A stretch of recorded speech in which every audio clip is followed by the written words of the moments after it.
Let me take a wild guess of what's going through your mind right now. You want a good salary, but what defines a good salary? You might be at a 3 LPA offer right now and struggling to make ends meet. You might have crossed the 10 LPA mark, but you still want more savings, more investments. And if you're amongst the lucky few who make more than 25 LPA, you still feel like there's something missing. Somehow, new problems keep appearing. You see these people on the internet flexing 50 LPA offers or having a 150K remote job, and you wonder, what exactly is the difference between a 3 LPA offer and a 50 LPA offer? What do high earners do differently? Today, we're breaking it all down. In this video, I'm sitting down with real people of various salary brackets, trying to understand what problems they face on a day-to-day basis, what separates a high earner from the rest, and most importantly, how can you move up the ladder? Because here's the hard truth. Most people plateau in their careers. They stay stuck at a specific salary range and it's really hard to break out of it. They don't know what exactly moves the needle. So if you want to break out of the 3 LPA trap, scale beyond 10 LPA, or even if you want a 50 LPA offer, this video is for you. Let's get started. I've mentored around 100 people to high-paying remote jobs. By high-paying, I mean right out of college around 10 LPA as a remote offer or $1,000 a month. I've seen what separates someone at a 3 LPA offer from someone at a 50 LPA offer. Usually the 3 LPA person is oblivious about what's happening all around. Thankfully, there isn't a lot of accountability in what you're doing. You're not an expensive resource to the company, and hence there's a flywheel of you not getting valuable work, which leads to being stagnated in this company forever. The 10 to 12 LPA bracket is comfortable. In this salary bracket, people realize they're not at their full potential. What they're looking for is meaningful work that teaches them something new every day. They're less worried about doubling their salary immediately. They're more worried about learning new things because their bare minimum is sorted. And at 50 LPA, you really reap the rewards of this whole process. There's a very high probability you're going to stay in that range, if not more. Companies value the work that you provide. You have a lot of leverage when you're interviewing, and you also have a lot of accountability in your current team. This leads to a fairly comfortable lifestyle. And if you look at the polar opposites here, 3 LPA versus 50 LPA or a CR, there's a stark difference in interest towards computer science. You'll see Arpit's talk very soon, who makes 1.3 CR from India. You'll also see Siddharth, who makes 1.2 LPA or 10K a month. Notice the difference in their interest towards computer science, and you have your answer right there. How many people got selected? Just me. Oh, very cool. Okay, got it. Makes sense. So, culture अच्छा नहीं है क्या college में? How many people code? From my class, I would say around 4. 4 people code in a batch of? 60. And what do they teach? What's your syllabus? So CCSE. Oh, okay, got it. Oh boy, 1.3 CR, you're the rich guy here. What's been your salary progression over the years and then in this company? So my salary progression, so the salary that I got as a fresher was 2 lakhs a year. So I started with 2 lakhs a year, 20K a month. And then it became 6 lakhs. And then I joined a startup, GameZop. It was a great startup. I mean, it was a career-changing thing for me because, again, it was a startup. We were a small team. We had to raise rounds. We had to build products from scratch. And I was, and a bunch of engineers were responsible to deliver everything. Let's kick things off with the 3 to 5 LPA bracket. Siddharth makes 1.2 LPA. He's currently in college, so that's fine. Anshul makes 6 LPA. He's been working for around 3 years and he started at 4.5 LPA 3 years ago. The common challenges they mentioned were not being challenged every day, extremely high notice periods, a lot of uncertainty if they put in their notice, and a lot of times if they do get a job, they're not able to join because of a 3-month notice period. They also lack exposure to high quality projects.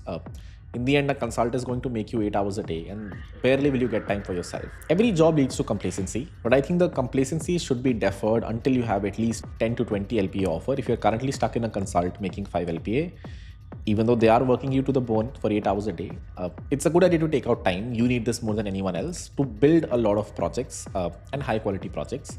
A lot of times your exposure is limited to a very niche stack, something like a Java or a PHP or a ASP.NET, and the gap between you and a skilled engineer will keep on widening as the years go by. And at some point, you will not be able to justify 3 years of experience with the skills that you have. Another thing I saw was a very unclear roadmap of what to learn, where to apply. A lot of times lack of motivation to apply, which again I think will pull you down a death spiral that you don't want. make friends in product companies, move out of the consultancy bubble to understand what's happening, what are the kind of interviews that are there, and start preparing. That's the easiest way to escape this trap, is to somehow reach a product company or a FANG. That let's move to the next salary bracket, the 12 LPA salary bracket, 1 lakh a month. This is where most people in Super 30 landed as well. There are two ways to reach here. Either you're a fresher, and in which case this is a decent offer to start with. And if you're not a fresher, then a lot of times after 4, 5, 6 years of experience in a consult or otherwise, you reach this specific stage. Take a few names. Sanjeev, who's in Super 30, got into Quick SaaS at a 15 LPA offer. And he's currently in college, he hasn't even graduated. And Arif, who has 2 years of experience, joined Dropstation for a 12 LPA offer. Both of them now have similar types of challenges that I'm going to talk about now. A lot of times when you're in this salary bracket, it's not necessary you know much more than someone who's making 5 LPA. It's just that you reach the right company at the right time. So one common challenge I saw was people were themselves not very confident about themselves. They weren't actively interviewing for that SDE2 role, SDE3 role in their company as well.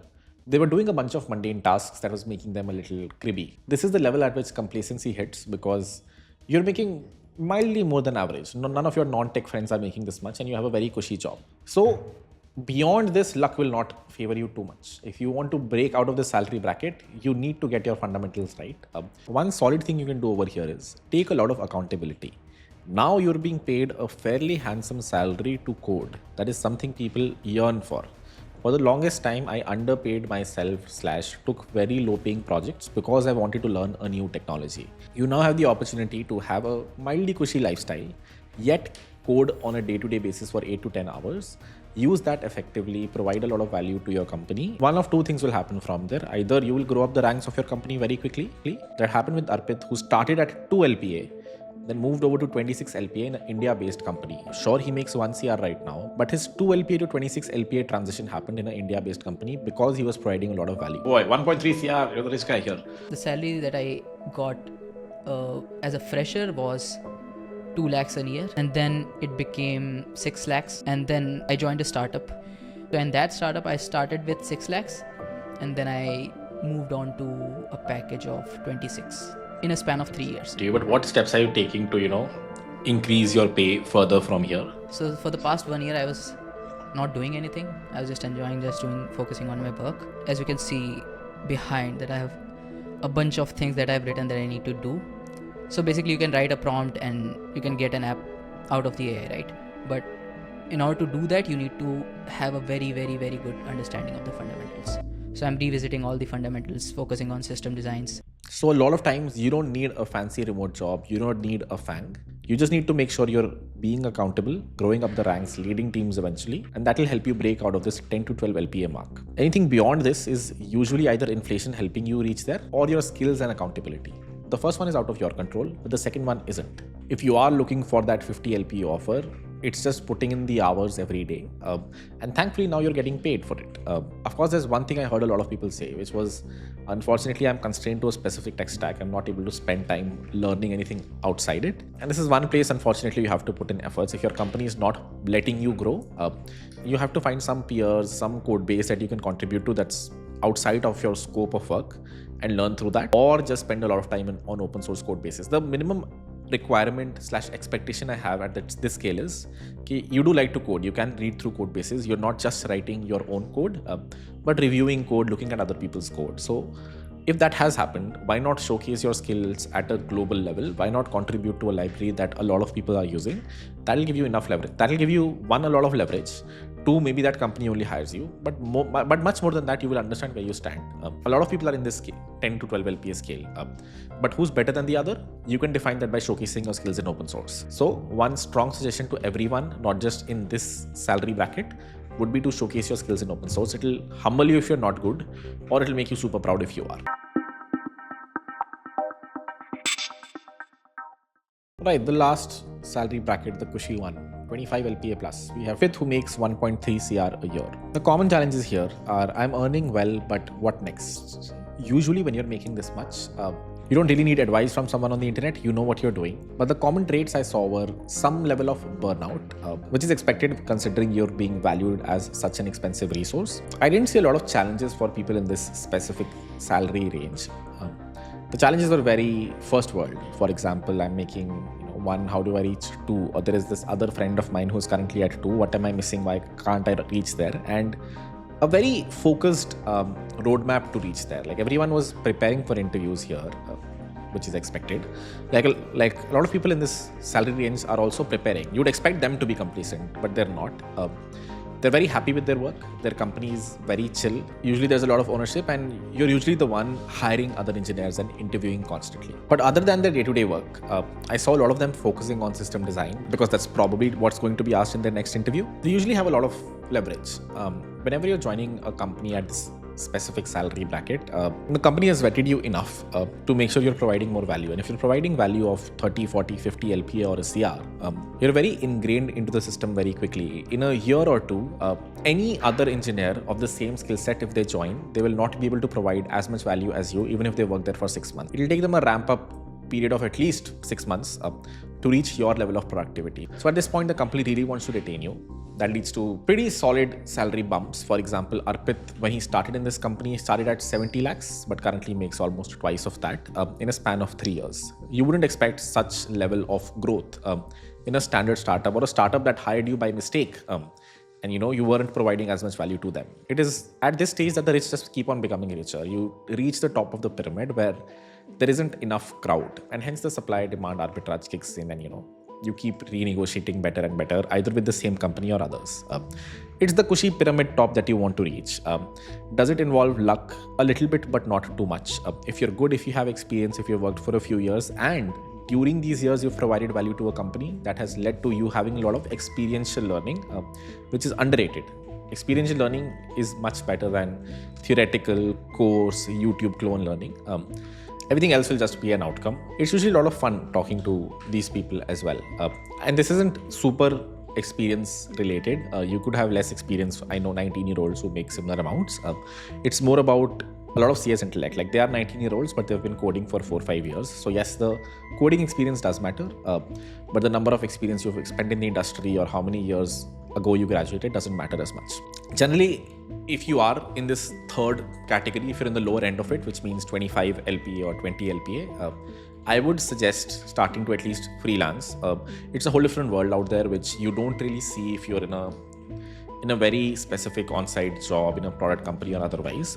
You could totally be happy with what you're doing, but I would just urge you to try it once. The kind of options you might be able to get because of PPP, that stands for purchasing power parity, would just be something you might not have imagined, and you'll see the work life might be chiller. The number of hours you might have to put in would be less. You can work from home remotely. You can save a lot of money in taxes, and all of this just happens like this. You aren't really providing any more value. You aren't any more skilled. It's just purchasing power parity that's helping you. So for everyone who's stuck in this stage of 20 to 50 LP and wants to move beyond that, a managerial role is one, a leadership role is one, or the third one is getting a remote job. All three of these would help you break across this stage. And after that, even I am unsure. How do you make more than 1.52 CR a year? Probably the only way there is getting really good at a very niche skill that's very hard to hire for. I'll take an example. 𝗟𝗶H𝗸𝘀, who's the founder of 𝗟𝗀, which is a WebRTC implementation of Golang. It's an open source project, which he built for years. And there were hypes and crests in the WebRTC market, but he recently got into OpenAI, and I'm sure he's, making much more than this. So the last sort of end game here is becoming a research engineer or probably joining an HFT. That's something you're free to explore. But for most of us commons, hopefully you understand what you can do if you're in the 3 LPA bracket, 10 LPA bracket, or 25 LPA bracket. How can you break out of this? And what are the actionable things that you should do today to prepare for your next jump? With that, we'll end it. I'll see you guys in the next one. Bye-bye.